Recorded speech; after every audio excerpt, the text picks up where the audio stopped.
Our next speaker is Mr. Stephen Northrup, who's a principal in the Podesta Group. For those of you who probably have heard of Tufts University and Stanford, but maybe not the Podesta Group, it does representational work, which means that you've heard the president refer to them as people who plead for special interests, which doesn't mean that they're good or bad, it's just that's what they do. Before he got into that line of work, Mr. Northrup was the executive director of the Medical Device Manufacturers Association, and then jumped into the Congress, where he worked for Senator Mike Enzi, who at the time was chairman of the Health, Education, Labor, and Pensions Committee, better known as HELP, and which for a long, long time, regardless of who was the chair, was known as the Kennedy Committee. And in that position, he helped write and see through a number of healthcare bills, and also got a chance, even though it wasn't a direct jurisdictional province of his committee, to work on the Medicare Modernization Act. He also has some experience as federal relations for a large insurer by the name of WellPoint, which I'm sure gave him a different vantage point, and now most recently, as I said, as a principal with the Podesta Group, I think he's going to give us some insights from his perspective as to the challenges for medical technology. Mr. Northrup.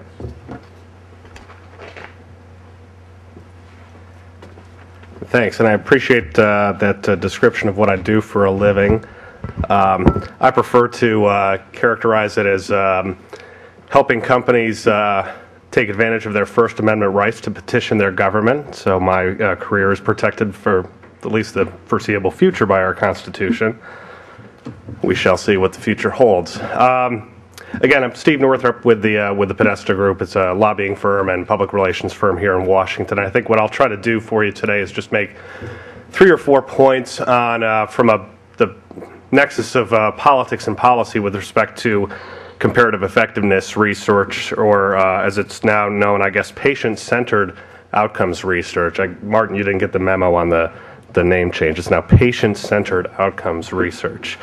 The first point I'd like to make is that I think that the political history of, and I'll continue to call it comparative effectiveness research because it's easier, I think the political history of this has yet to be fully written. We're really in maybe the second chapter here of this book, which may be a long book, maybe a short book. I think one of the challenges for advocates of this sort of research is how it really came into being in its most robust form in this Congress. There was over $1 billion worth of funding, as Dr. Newman mentioned, in the economic stimulus bill at the beginning of 2009. That passed with 3 Republican votes in the Senate, no Republican votes in the House. Then there was a sort of rewriting of the authority for the federal government to engage in this research and support this sort of research, some additional funding as part of the health care reform law, and that passed, as we all know, with no Republican votes in the House and no Republican votes in the Senate. And so many people have questioned the likelihood of lasting reform when reform is really passed and through the process with no support from the minority party in the Congress at that point.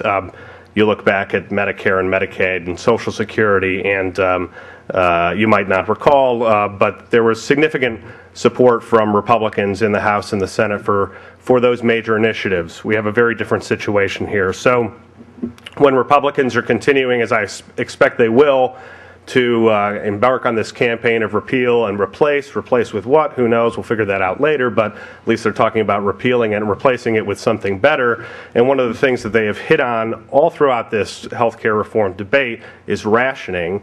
And one of the items that they have pointed to and will continue to point to is, whatever you call this, Outcomes Research Institute, comparative effectiveness, what have you. They're continuing to point to that as evidence of the intent to ration your health care. Democrats, on the other hand, while Republicans are going to be banging away, I think are going to want to point at a lot of other things that they see as the real benefits of health care reform.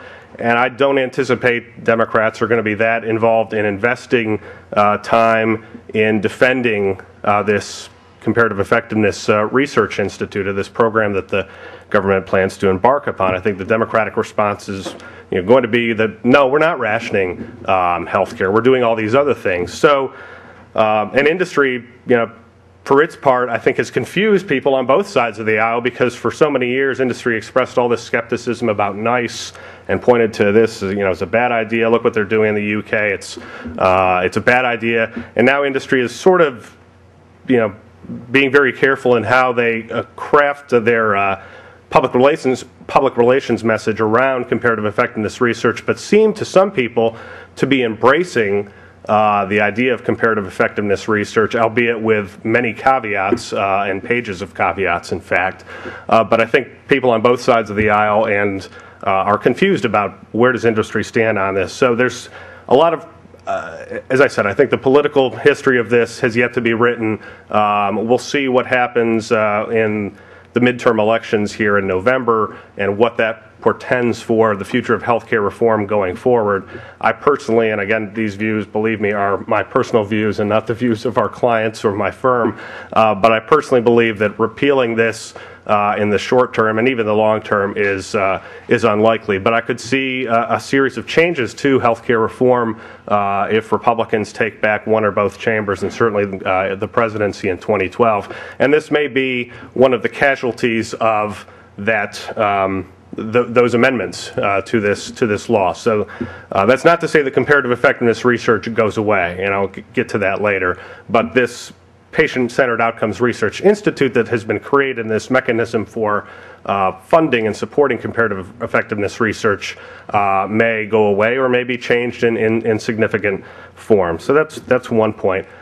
Related to that, if you look at what it took to get healthcare reform passed, I think we all know, if you were watching the debate remotely closely, there were a number of compromises to get to this point. That certainly goes without saying. And if you look at the restrictions and limitations that have been crafted around the work that this Comparative Effectiveness Research Institute can do, it sort of raises the question of what ultimately will be the meaning and value of the research that comes out of this organization.